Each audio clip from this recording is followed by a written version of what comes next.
Okay, so what I'm doing here is I'm actually trying to practice creating a tonal change and use the watercolour like it should be used. So the first thing is I've created a little box here, and I'm going to create my tonal change like these two within that box. Now, the way we do that is we first wet it.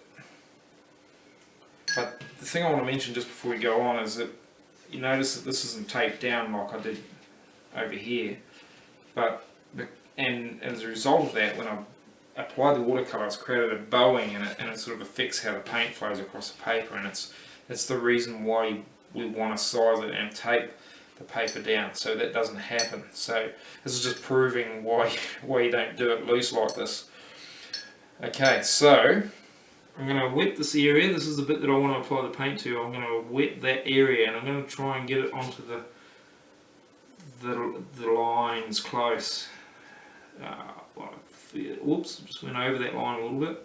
So normally what would happen is when you're doing your sketch of your drawing, what I do personally, and I'm not sure if this is right or not, what I do personally is just draw a sketch of something and basically don't shade it, just sketch the light areas where it's light and where it's dark, and then you sort of get an idea of how you're going to shift those tones, and you're really lightly on the watercolour so you can't see the pencil when you're finished. So what I've done here is I'll just stick a bit more water on there.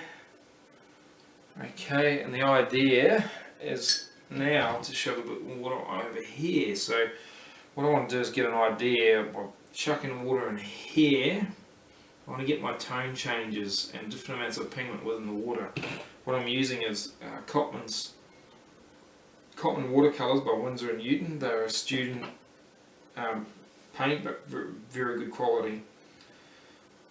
So what I'm going to try and do is get a steeper change than I did before with these two. So what I'm going to do is I'm going to get pretty brutal. I'm going to chuck in a really bloody dark patch across here. I'm bloody sick of it. I want it to work. So yeah, that's better. And yeah, I'm sort of happy with that. That's pretty brutal, but like I've said before, if you want to get good effect, you have to be brutal sometimes. So what I want to do there is I want to chuck in sort of the next level down of tone, so I'm not going to be as brutal as I just did then, and just sort of tuck in a bit more along here, you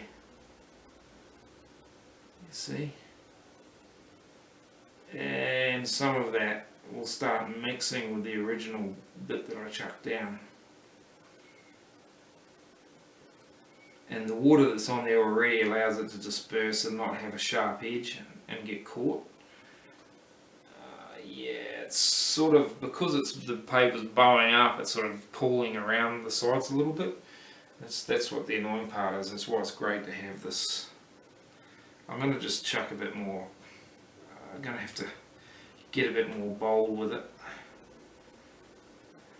Alright, it's probably a bit too bold.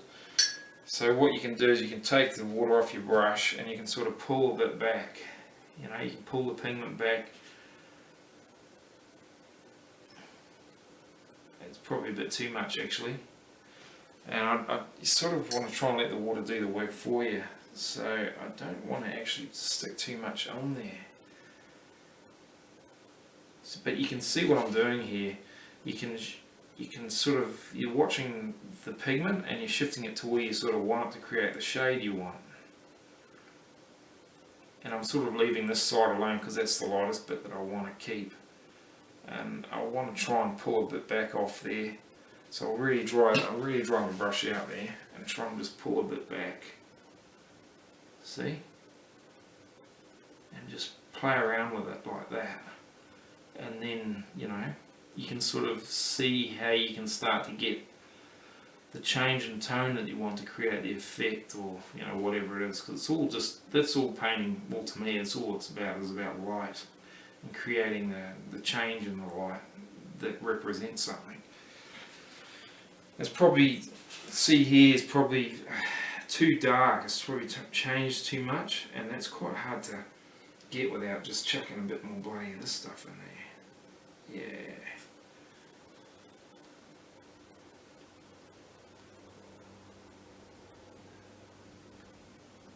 So you can see how you can just keep mucking around with it, and that's taking too much off it, which is a bit annoying, but that's, so I have to chuck something with pigment back in it. Yeah, there we go, see?